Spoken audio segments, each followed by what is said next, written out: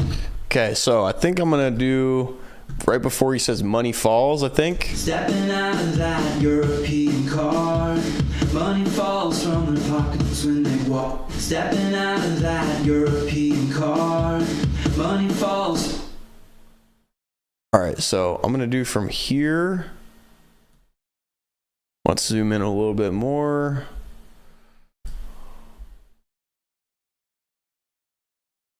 Money falls. Right here. That's gonna be our start. Get that a little bit tighter. To right here. Money falls from their pocket. Money falls from their pocket. Money. All right. So now we're gonna do Command E. Okay, and then we're gonna do plus, because this is actually way too close. So I just moved it. I nudged it forward 10 milliseconds. So if you take a look up here, 10 under nudge, 10 milliseconds, 10 MSEC. Okay, so we did 20 milliseconds nudged forward. So now we're gonna listen to it again. Stepping out of that European car, money falls from their pockets when they walk. So I asked and she said, be polite, cause they are the owners. Stepping out of that European car. Money falls from their pockets when they walk. So let's try. Let's go back once more. Let's listen. Stepping out of that European car, money falls from their pockets when they walk. So I asked and she said, people, money falls from. Stepping out of that European car, money falls from their pockets. All right, I think that's good. 20 Stepping milliseconds. out of that European car, money falls from their pockets when they walk. So I asked and she said, be polite, cause they are the owners. Stepping out of that European car, money falls from their pockets when they walk. So I asked and she said, be polite, cause they are the owners. Stepping out of that European car, money falls from the pocket. Money fall. Stepping out of that European car, money falls from the pockets when they walk. So I asked and she said, be polite, cause they are the owners. Stepping out of that European car, money falls from the pockets when they walk. So I asked and she said, be polite, cause they are the owners. Stepping out of that European car, money falls from the pockets when they walk. So I asked and she said, money falls. Stepping out of that European car, money falls from the pockets when they walk. So I asked, money. All right, I think that's good. So we're gonna move on to the next one, which is Tax 10, last one. Okay, let's listen to it.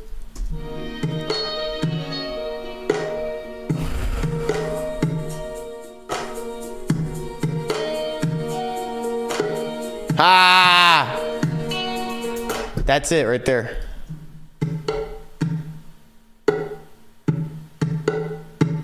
Boop.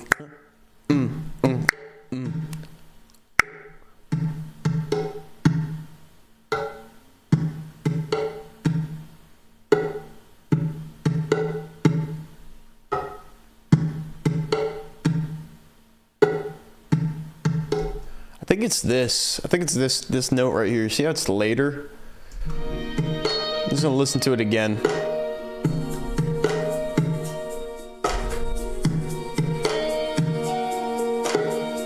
Yeah, that's it for sure. This note right here. I could tell without even looking, just listening to it. So let's listen to the perk real quick. Let's make sure this is in time. 3, 3, 4, 4, 2, 3, 4. Okay, that's good. Let's listen to the music.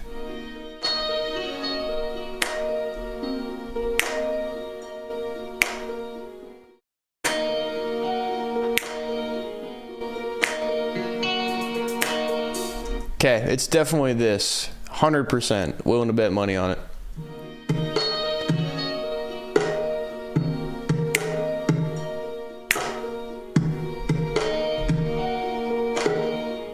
That's it right there. This is supposed to line up with this right here.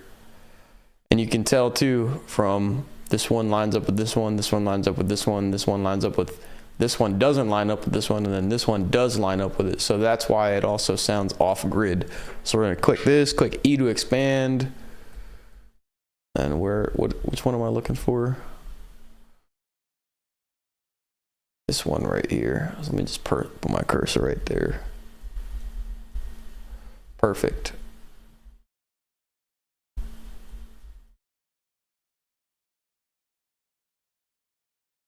All right, Command E, and then we're just gonna zoom out a little bit, and let's just move it to right about right here. And now let's listen to it.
I think that's that.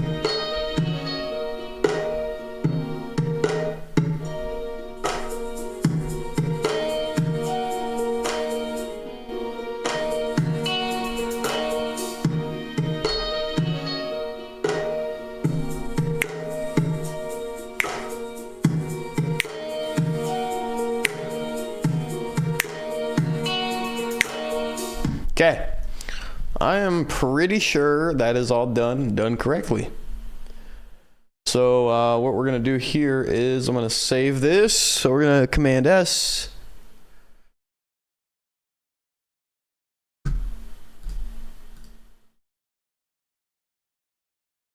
Okay. Then we've already renamed it. So download and unzip, rename the session folder, open your session using save as. Click on the memory locations and move from one task to another. The tracks for that particular task will become visible. Each task, identify the timing error by separating the error with Command E or B if you have keyboard focus mode engaged, which you should.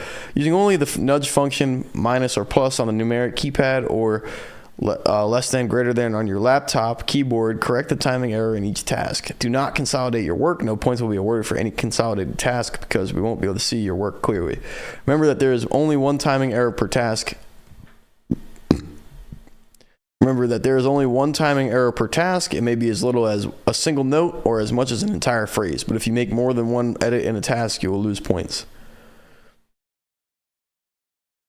Once you've completed your assignment, save one last time. Compress your entire session folder and upload it. Okay, so we're going to, we already saved, so we can close session. And I'm gonna go ahead and pull up Finder.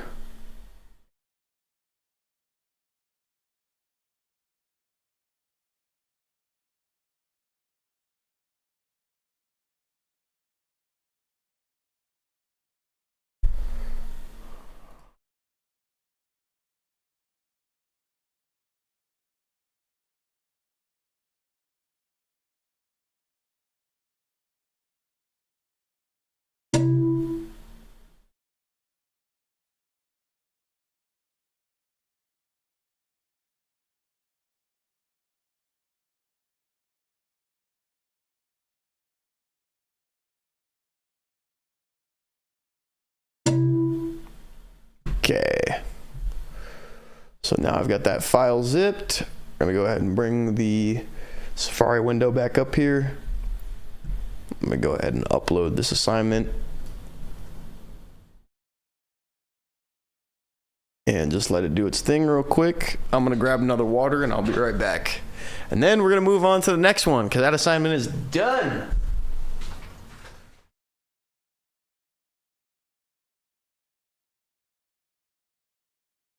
Stepping out of my European car, it falls from your pocket when they walk, when they walk,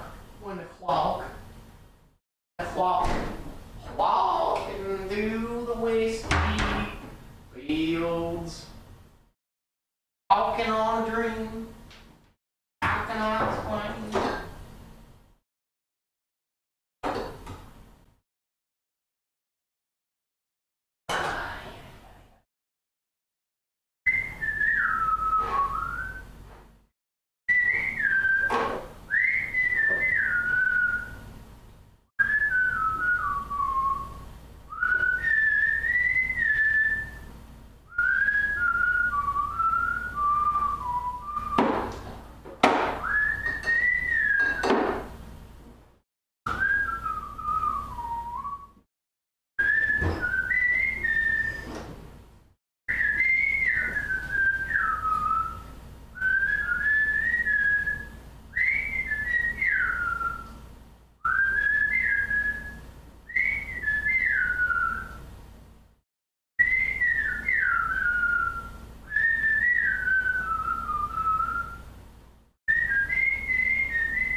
All right.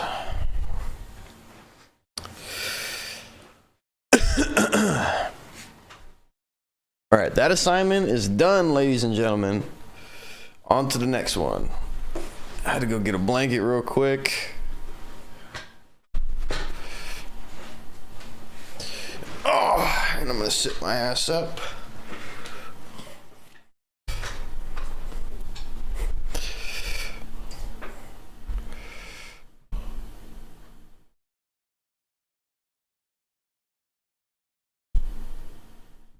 Okay.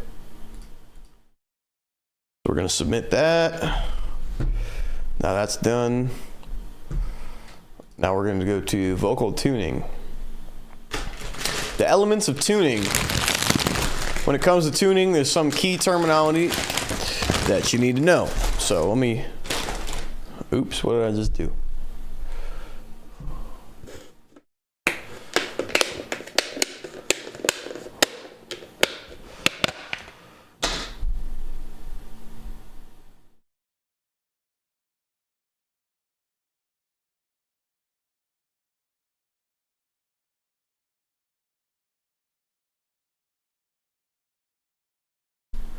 All right.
All right.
Okay.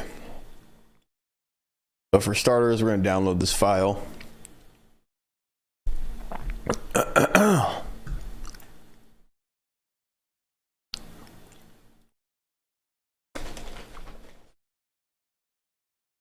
Then I'm going to read through this here in a moment.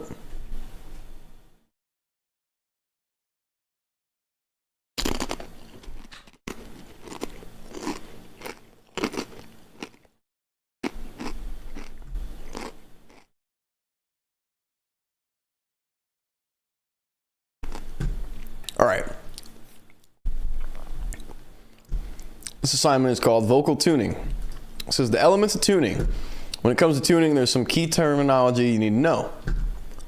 Basic understanding of these terms is required not only to help you further your knowledge, but to allow you to use the professional tools at your disposal.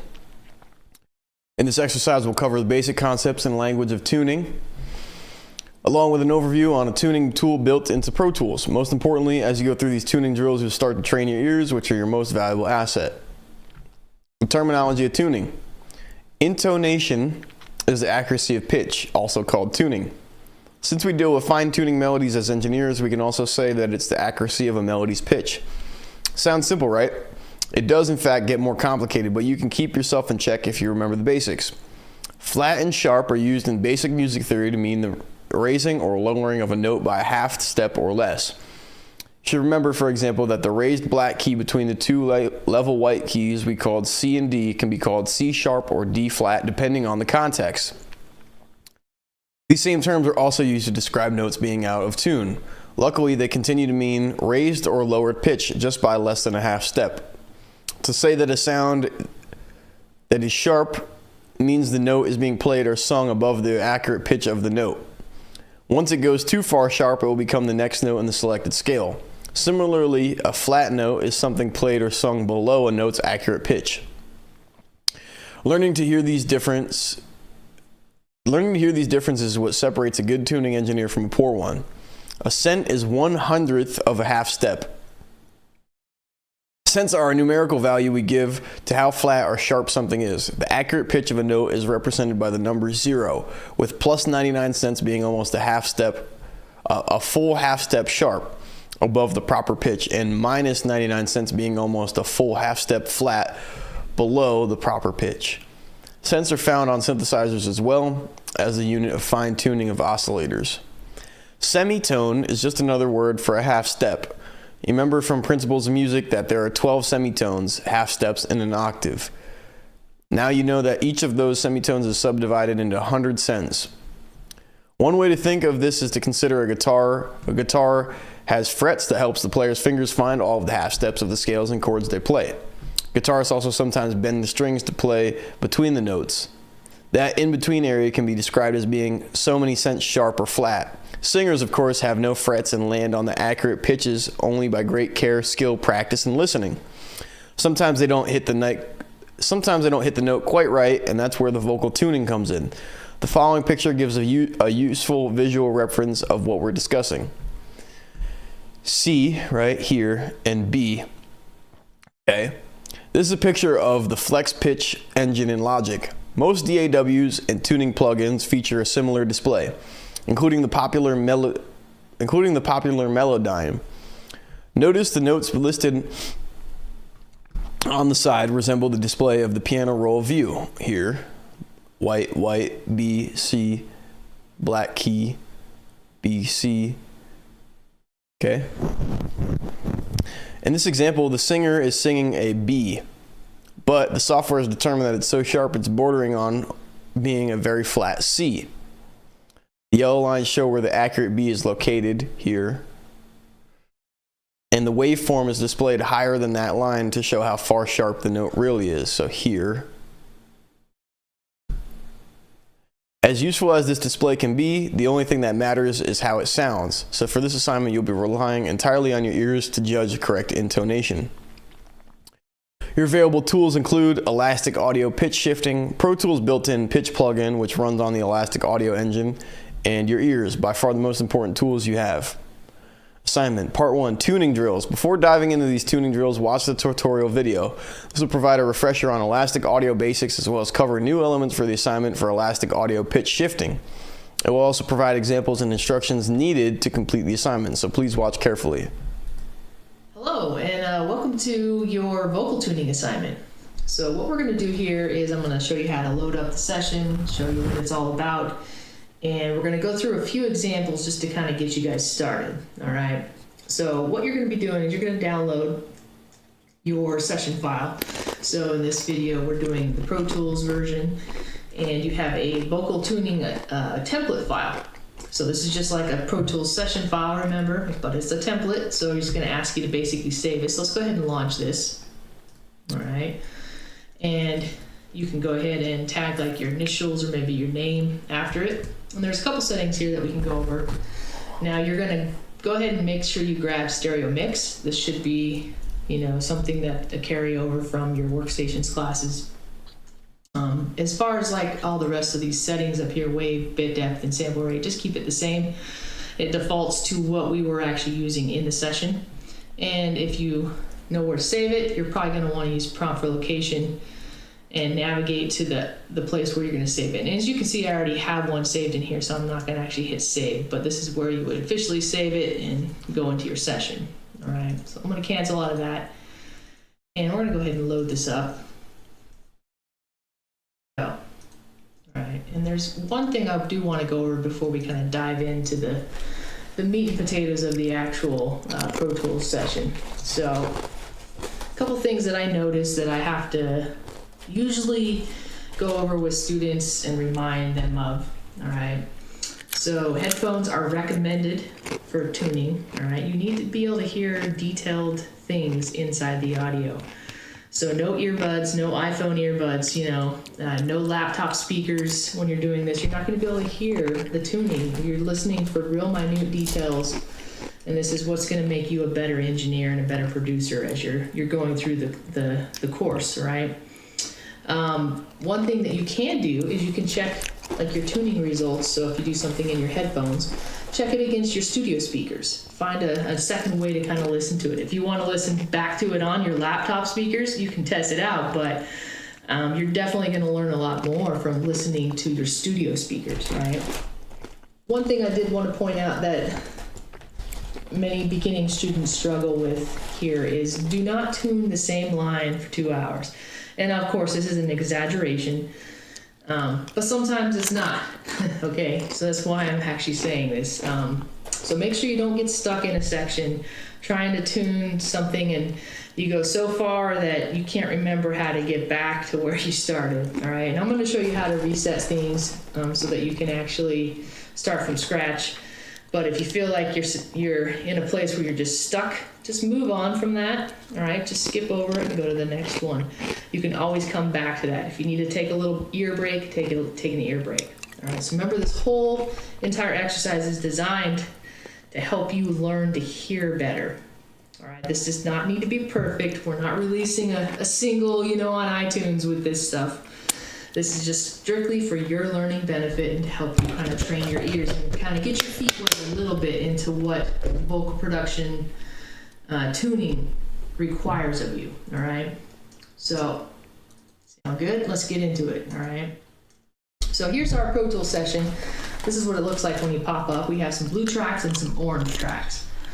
And notice these orange tracks down here are called Tune Me, right? I couldn't be more obvious. These are the ones you're gonna tune. All right, these ones up here are all your reference tracks. So some of these have music attached to it, so we have different music files. Some of them have a piano reference, which I find to be very helpful when I tune. So we're gonna listen to that a little bit, and then we have this reference track, and this is basically the one you're gonna tune to. You're gonna use that as your guide, basically, and go ahead and tune to that, all right? And so you're not tuning any of these reference things, right? You're just only tuning these tuning files, right? Now the entire exercise goes all the way to 11 markers, so you have this floating memory locations window right here. And it kind of leads you through all the different types, right? Notice the cursor's jumping to it if you don't remember what memory locations are. Now, if you accidentally close this, go up here to Window, Memory Locations. So it's Command Numeric 5 shows and hides that if you want to get rid of it. All right, but you can resize this if you need to, and I'm going to go ahead and kind of make it a little smaller and just hide it up here in the corner, just to make it easy to work with. All right, so let's kind of dive in here. We're going to go through the first few drills, all right, and then kind of explain what's going on. So this first one is called Obvious, and it's really obvious when you actually listen back to it. All right, let's go ahead and play it. Do, re, mi. All right, so that's the reference track, and then this is the one you're going to tune to that reference track. Let's play it back. Do, re, mi. All right, so this is basically what we call a double, meaning that you're singing the same thing again, and obviously it wasn't exactly the same thing again, but since we have technology, we're going to actually tune, right? Now, a couple things we need to do to kind of get ready for this is notice we have this BF76 here, and I added that because you're probably going to want that, and that basically just makes things a little bit louder so you can hear more articulations and inflections in your audio. And right off the bat, I noticed too that I want it just to be a little bit louder, so I'm going to come up here to my master fader. And you guys don't have to do this, but I would recommend it. If you have some sort of limiter, I don't know what plugins you do have, but I'm going to go ahead and just use a basic one. I'm going to bring down the ceiling just a little bit and just crunch it just a little bit. And I'm just bringing down that threshold, getting a little bit of compression in. So it should be louder when I play it back this time. Do, re, mi. Yeah, much better. All right, and if you want to, you can tweak these settings. And I'm going to go ahead and option drag this down to the Tune Me track so that's a little bit louder too. All right. Now let's play this along with the piano reference. I just want you to hear that. Do, re, mi. All right. Feel free to kind of adjust levels there. So we're going to go ahead and tune this. Now, we're trying to use Elastic Audio to do this. All right. There's this function called Elastic Pitch built inside the Elastic Audio engine. And we're going to use that. And it's not quite as sophisticated as using something like a Melodyne plugin or Auto-Tune graphical mode, but it does get the job done, and it does really help you hear and rather than see. All right, so you'll know what I mean in a second by that. So we want you to be able to train your ears and not just visually learn things, right? So I'm going to slip into slip mode because not all these things are to the actual tempo. So we're going to utilize this, and I'm going to go ahead and turn on Elastic Audio here. So notice we have a couple different options. The version you're going to be using here is polyphonic, and the reason being is just because polyphonic has the elastic pitch built into it. We'll go ahead and enable that, sorry, and come up here to clip, and we're going to do elastic properties. And this is basically going to allow you to see your elastic pitch. Now notice it's not, when you first bring it up, it's not showing any. So we're going to utilize this, and I'm going to go ahead and turn on Elastic Audio here. So notice we have a couple different options. The version you're going to be using here is polyphonic, and the reason being is just because polyphonic has the elastic pitch built into it. We'll go ahead and enable that, sorry, and come up here to clip, and we're going to do elastic properties. And this is basically going to allow you to see your elastic pitch. Now notice it's not, when you first bring it up, it's not showing anything. It's because it goes by selection.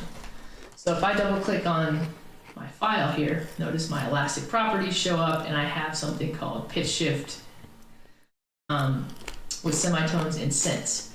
Now, if I come over here, say I accidentally went into monophonic, check out what happens. So we have semitones, sense, it's grayed out. I don't even have those functions.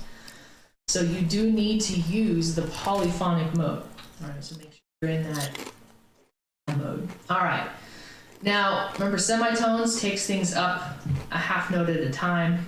So it jumps from one distance to the next.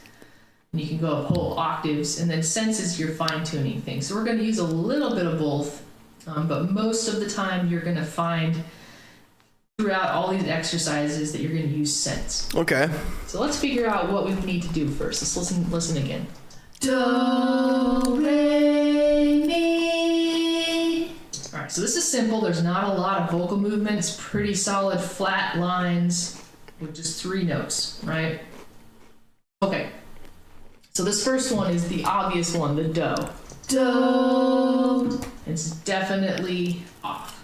All right. So the way that this works is you want to go ahead and separate. Now you can highlight or you can just find a place to split the notes and hit Command E. It doesn't matter which. All right. I usually kind of get in as tight as I can, and you're just going to hit Command E. And what that's going to do is allow us to kind of pull this in one direction. And notice it doesn't affect the rest of it. So if I highlight that, this is still set at 0, but if I go back to this one, it shows that I pulled it flat just a little bit. Now, if you don't know which direction to go, just pick a direction. You can go up or you can go down. All right. So I'm gonna just go ahead and slide it down just a little bit, and let's just see what happens. Do, do. All right. If you slide it down more, do. So now it's sounding worse, right? I feel like it's dropping in tone. Well, that means I'm going the wrong direction. And that's how you're gonna know. So remember, this is all undoable, so don't worry if you're not used to figuring out what's flat or sharp at this point. You know, you're going through this process to kind of give yourself a little bit of insight on that. Let's pull this up a little bit. Let's go maybe halfway just to see what happens. Do, do. All right, it's getting closer. Now notice the do, it sounds a little more high pitched. So you are going to hear with certain tonalities. Sometimes it sounds moving, and sometimes you can hear the tonalities of the actual pitch shifting. And this happens with everything. Auto-Tune, Melodyne, all of them do this. And there are ways to kind of fix that. But when you're doing stuff like doubles and backgrounds and you're kind of blending it in and tucking it under the mix a little bit, a lot of that stuff doesn't really matter. All right. Let's go ahead and pull it up a little bit more. We're still a little bit shy of a note. Do, do. We're pretty close right there. Yep. So notice if I go up higher, I can only go up to 99 cents. So I'm getting close to going up a half note. All right, so this one was definitely very, very flat. So I'm gonna go ahead and just switch this to 0. And we're just gonna go and type in a 1 here. Type in 0 and hit enter. Make sure you hit enter, that locks it in. And now I'm up an entire half note instead of the fine tuning. So let's play that back. Do. Pretty close. So I'm gonna go ahead and pull it just a little bit more. Do, do. Sounds pretty good. Do. All right, and that's kind of what you're going for. You're going for good enough, right? It doesn't have to be perfect. If you have some pops and clicks in here as well, don't worry about it. The whole goal is to tune and learn how to train your ears. All right, so let's listen back. Do, re, mi. All right, so the mi is right on, but the re is a little funky. All right, so we're gonna go ahead and separate again, and we're gonna work on this one. So one thing that happens when you have notes in succession, a lot of times if one is sharp or flat, the other one will kind of do the same thing. So since we had to kind of push up the other one, let's go ahead and push this one up a little bit. Now I know it's not completely off, so I don't need to use semitones. I just need to kind of subtly nudge it a little bit. Re, mi. All right, so let's play it back together. Do, re, mi. All right, sounds pretty good, right? And that's basically the gist of what you're doing. Now, if you can't figure out how to do all this, right, you can always delete this. You can come over here and click, type in 0 again and reset all this. If you need to, you can heal things. So if I actually come over here, say we just needed to reset things, I could type in my zeros. I keep forgetting to hit enter. There we go. Notice what happens with this. This little thing, I'm gonna go ahead and undo. Notice this little thing right here. It looks almost like a little hanger or a little chemical lab glass. I'm not even sure what to call it. It's just this little elastic symbol. That's what it is. It means that you've done some sort of processing, whether it's pitch shifting or timing stuff with Elastic Audio. That always turns on. So that's the indicator, right? So if you've reset something completely, that will go away. Now, as long as you haven't moved things, what you could do is you can highlight your clips, and you can do heel separation, and that'll actually heel them together. All right, so that's how you basically get back to 0. All right, just some functionality to do that. But I'm gonna go ahead and undo things. I liked what we did, so I'm gonna kind of keep it. All right, so now I'm back to where we were. All right, so let's move on to the next one. So if you want to stay in your zoom level, that's what these memory locations are for. All right, so let's move to the next one, and that takes us right to the guitar. Go ahead and play this back and just see what we have.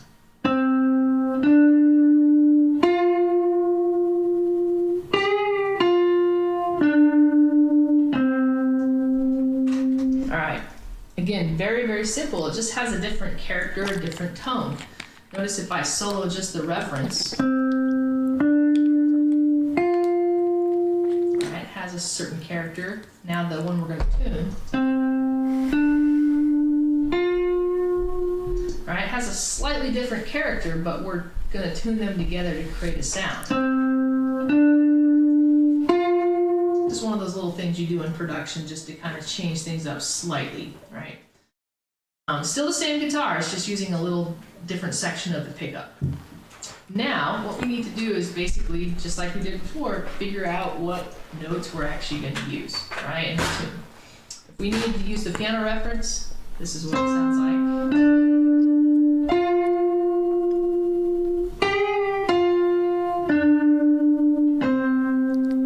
All right, so yeah, there's definitely a few bad notes.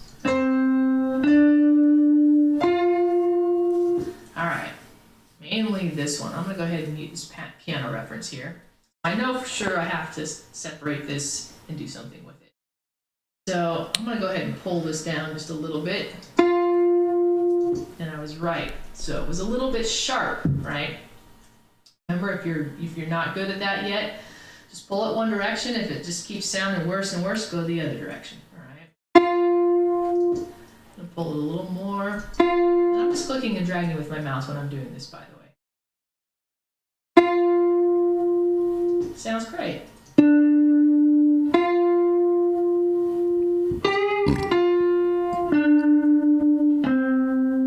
Okay, so these two notes sound pretty good, but then it starts again. We have a problem with this note and then especially this last note. And I think they're going to be separate. Now you could highlight both of them and try to pitch them up and down together. That's completely fine.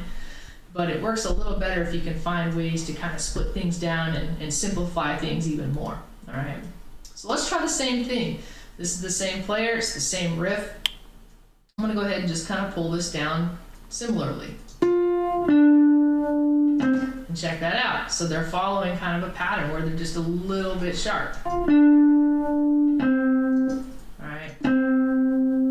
Now, playing this back, I'm not sure that's actually going to work on this note, but we can try it. Let's see if they're following the same pattern.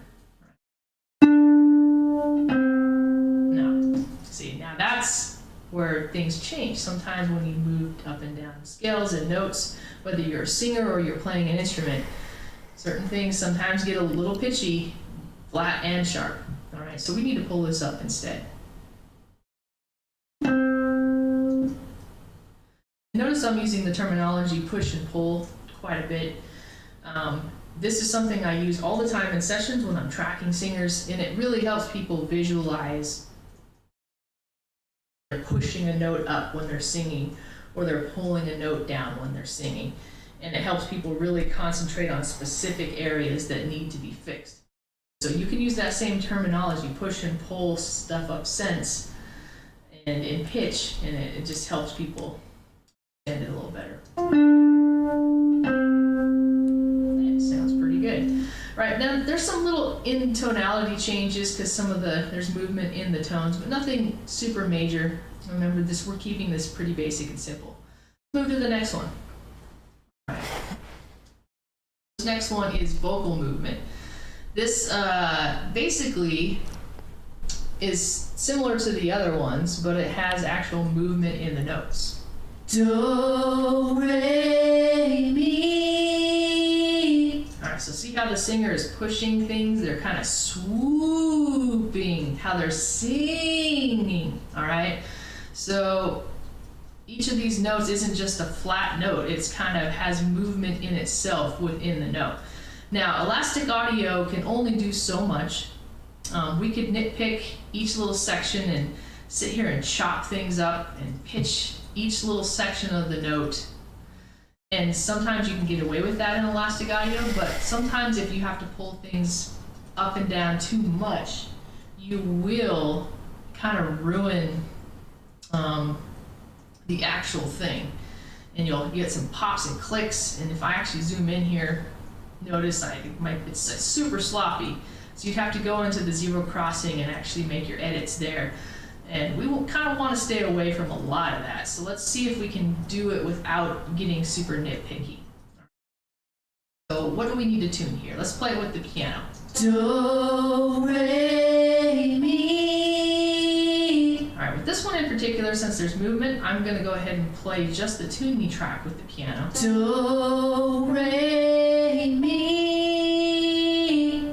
Okay, so where the problems start is the re. So the singer started a little flat and they had to kind of go up and then they kind of fell down. All right. And this one is okay, the mi, but it's a slight tuning problem there and it kind of drifts at the end. Go ahead and check this out. Mi. All right. Kind of falls just a little flat at the end.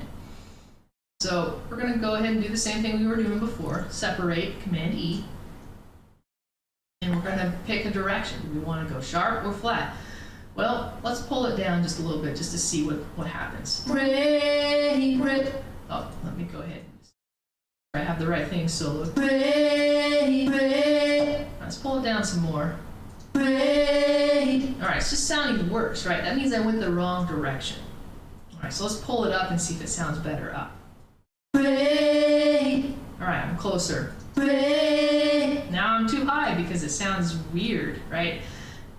There are a lot of terms you can use. It sounds warbly, it sounds chorusy, it sounds like it's beating against the other tone, right? So we call this vocal rubs a lot of time when they're just not rubbing together correctly. Now it's good to have some natural chorus, but this one sounds funny, right? So let's pull back on that. And that's pretty close, as close as I can kind of get using just this method. Alright, now if I needed to actually dissect this a little bit, we could make this a little bigger. And I think the main problem is the way the word starts. This is where you can get a little bit of practice in just kind of splitting things out. I'm going to go ahead and just find a zero crossing here. Let's just see what it sounds like. Alright, so that's just the re. And it's almost starting that A, right?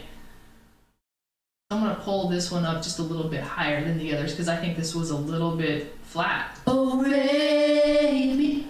Oh, re. All right, so I'm going to pull this up just a tiny bit to see if it.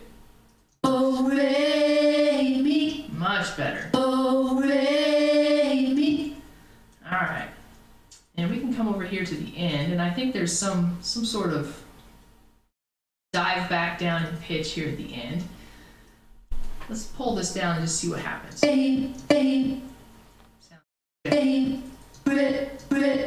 Alright, so this still sounds funny. I don't think... Let's pull this down. I think I was wrong.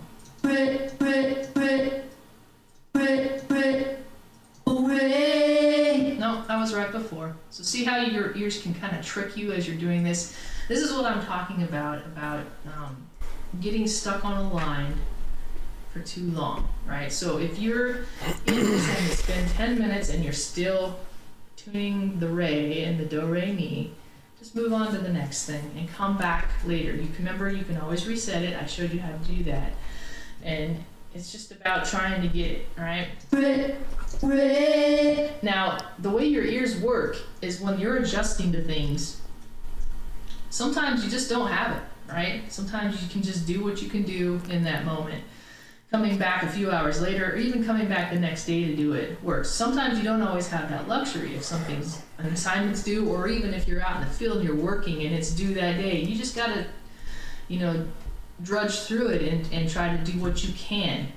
Alright, so I think the middle part is part of the problem. There we go. Sounds a lot better. So now let's play it in context. I'm hearing the re too much to where I can't even figure out what I'm doing anymore. So sometimes going back and playing the full phrase will help you kind of reset. Do, re, mi. All right, sounds pretty good.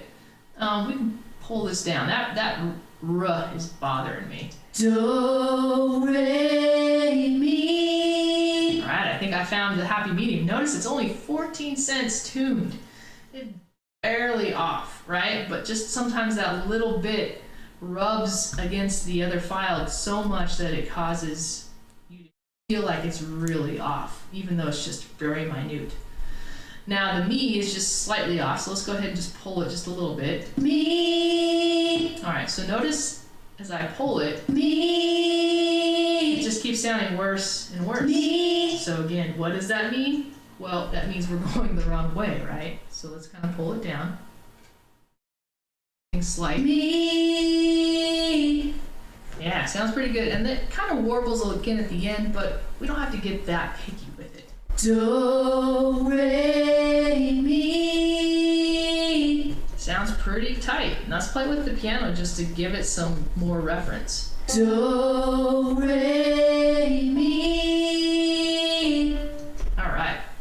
And that's generally basically what you're going to do the entire track. All right. You're going to go through and go to the next one, and then the next one, and so on. Now you have a whole bunch of them. Now notice up here we have like a harmony that we add. We have a backbeat, meaning we add an actual music track.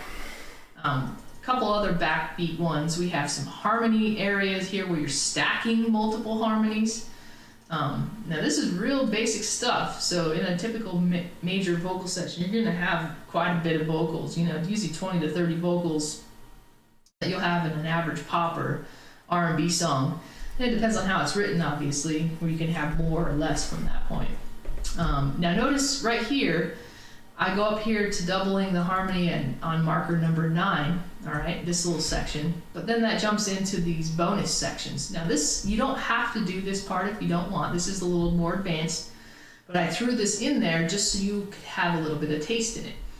You don't have to make it perfect, but it's a little bit more of a challenge. So you basically have these vocals down here, and notice these are panned. So panned hard left and hard right. So they're a little different. This one has a track, a full-blown track, meaning music, an actual music track. All right. And it has a tuned vocal already. So you have a lead vocal that you can reference to. All right. And you have a double, you have another double. And so when you tune these two doubles to the main and you have them panned out, you have a big wall of sound. All right. Then you also have doubles of the harmony. And the same thing happens with this other reference, except this one only has an acoustic guitar. All right, so just that acoustic guitar, and then basically you have vocals, and notice there is no reference audio to follow. So you need to listen to these vocals and decide, hey, what will be my reference? You know, do I need to tune the reference first and then tune everything else to that? Or is this one going to be my reference, or this one going to be my reference, and it sounds good enough, and I'm going to tune everything to that. So that's a little bit more real world of a scenario. So let's kind of just go through this. I'm not going to actually do it for you. I just want you to hear what these are. All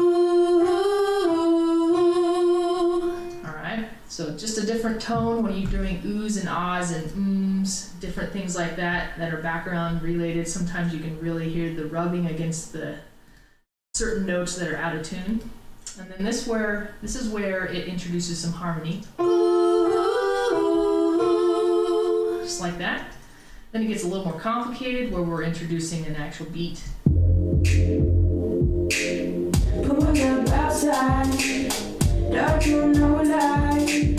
Alright, it sounds pretty good.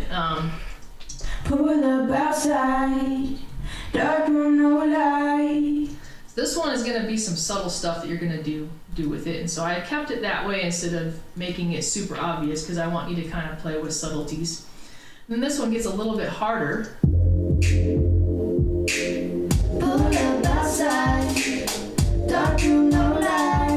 Alright, so it's a different voice on top of that one. So you're doing two different voices and you're doing a harmony on top of that. All right. That'll be a bit of a challenge. Then you have another track that's similar. It's just another pop song, real simple. And this one you have a lead vocal that's tuned, and you're going to tune 2 sets of doubles. Twinkle, little star, how I wonder where you are. Okay, so real simple stuff. And then this one basically is just like that, but it's adding in doubles of harmonies, which gets a little bit harder. Twinkle, little star, how I.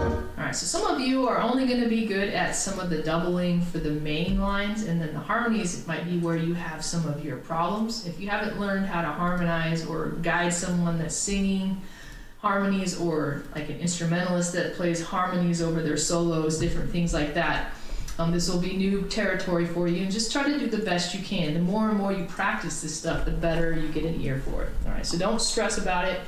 But this is basically the gist of the assignment. Only tune the Tune Me tracks. Make sure you're Command S-ing, right, all the time. Again, just a rundown of the windows. You have your elastic properties, which is option numeric 5. Brings that up, all right. And then your memory locations window right here. If you accidentally close it, it's Command numeric 5. So easy, option 5 and numeric 5 and command 5. So simple stuff. All right, good luck, guys. Have fun with the assignment. Ask us if you have any questions.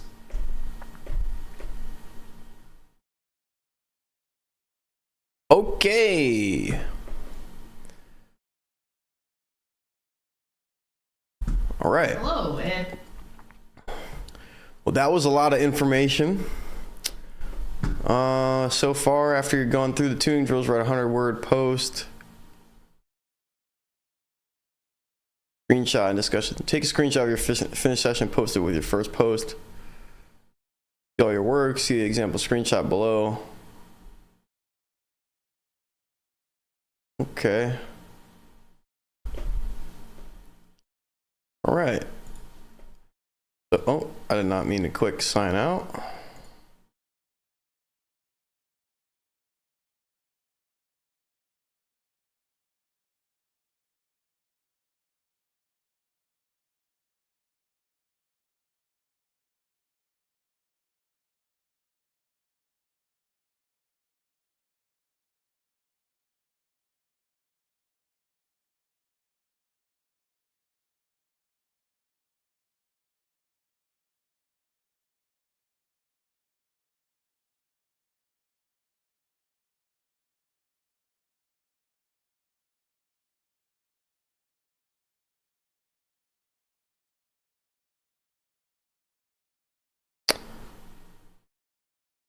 Man, I did not mean to do that.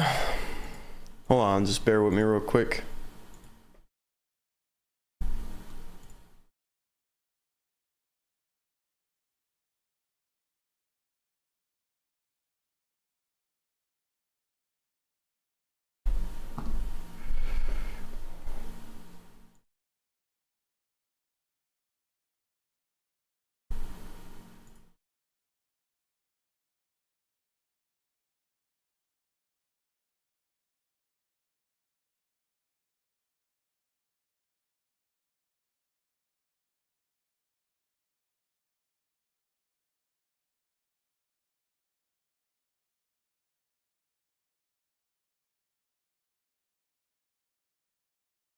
Okay.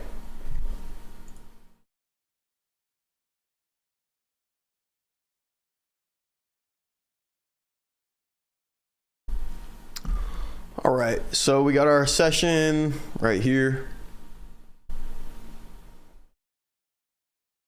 And it looks like we've got 2, 4, 6, 8, 1, 2, 3, 4, 5, 6, 7, 8, 9, 10, 11 tracks to tune. So we're gonna go ahead and zoom in. Let's set a couple different things here.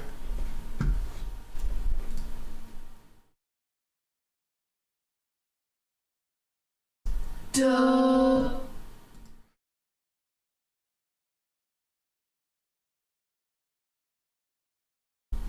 Do, re, mi. Do, re, mi. Do, re, mi. Do, re, do. Do, re, mi. Do, re, mi. Do, re,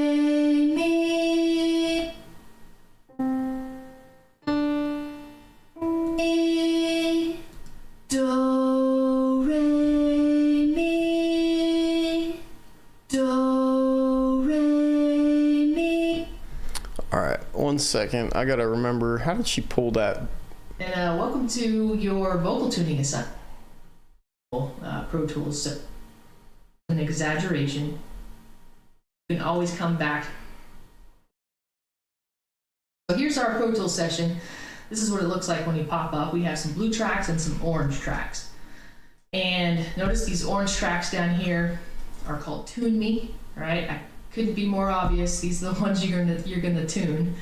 All right, these ones up here are all your reference tracks. So some of these have music attached to it, so we have different music files. Some of them have a piano reference, which I find to be very helpful when I tune. So we're gonna listen to that a little bit, and then we have this reference track, and this is basically the one you're gonna tune to. You're gonna use that as your guide, basically, and go ahead and tune to that, all right? And so you're not tuning any of these reference things, again, right? You're just only tuning these Tune Me files, all right? Now the entire exercise goes all the way to 11 markers, so you have this floating memory locations window right here. And it kind of leads you through all the different types, right? Notice the cursor's jumping to it if you don't remember what memory locations are. Now, if you accidentally close this, go up here to Window, Memory Locations. So it's Command Numeric 5 shows and hides that. All right, but you can resize this if you need to, and I'm going to go ahead and kind of make it a little smaller and just hide it up here in the corner, just to make it easy to work with. All right, so let's kind of dive in here, and we're going to go through the first few drills, all right, and kind of explain what's going on. So this first one is called Obvious, and it's really obvious when you actually listen back to it. All right, let's go ahead and play it. Do, re, mi. All right, so that's the reference track, and then this is the one you're going to tune to that reference track. Let's play it back. Do, re, mi.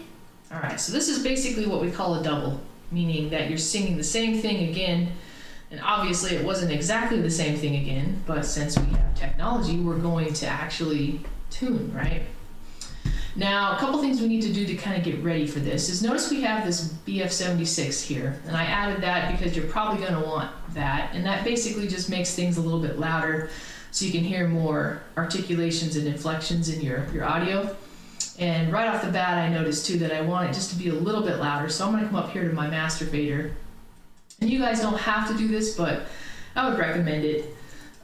If you have some sort of limiter, I don't know what plugins you do have, but I'm going to go ahead and just use a basic one.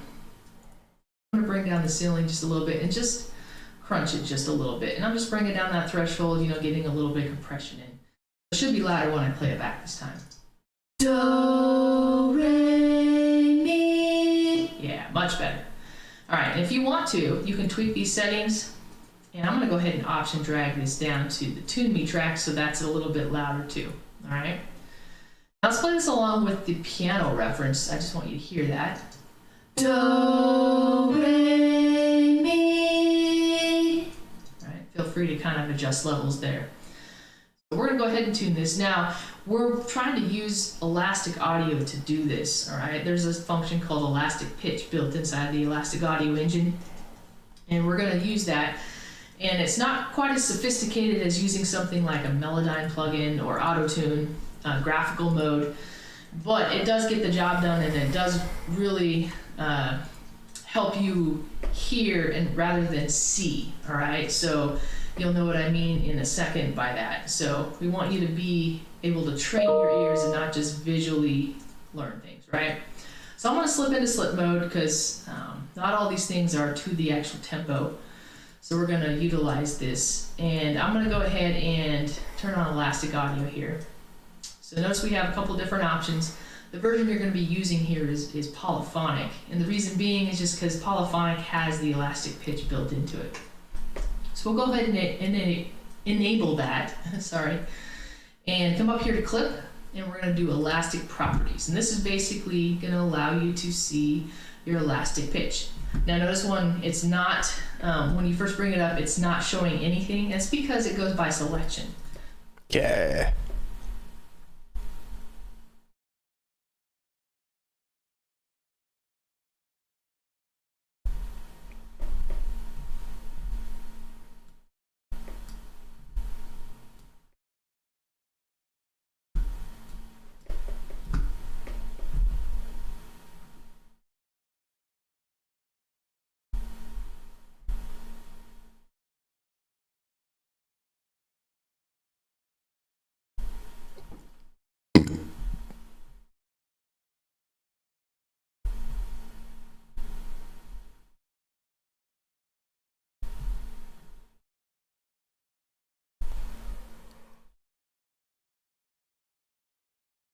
Oh, excuse me.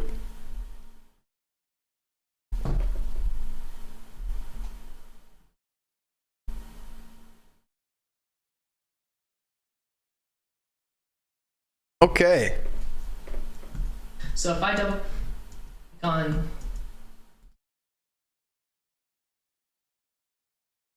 Do, re, mi. Do, re, mi. Do, re, mi. Do, re, mi. Do, re, mi. Do, re, mi. Do, re, mi. Do, re, mi. Do, re, mi. Do, re, mi. Do, re, mi. Do, do, do, do, do, do, do, do,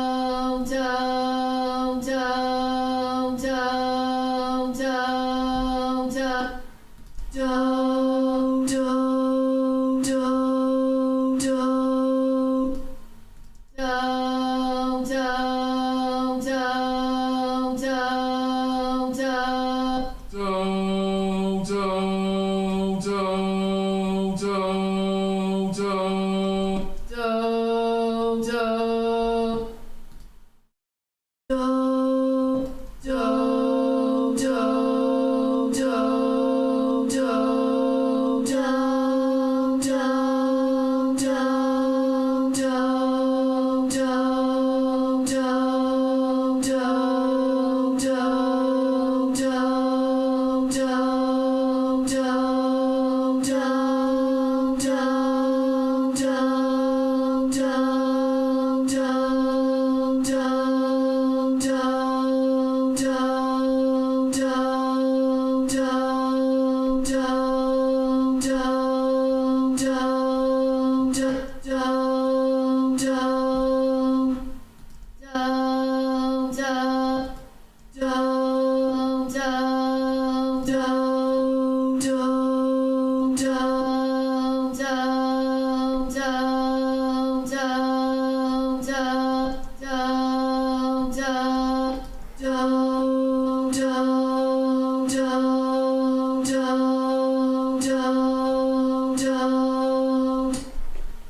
Okay.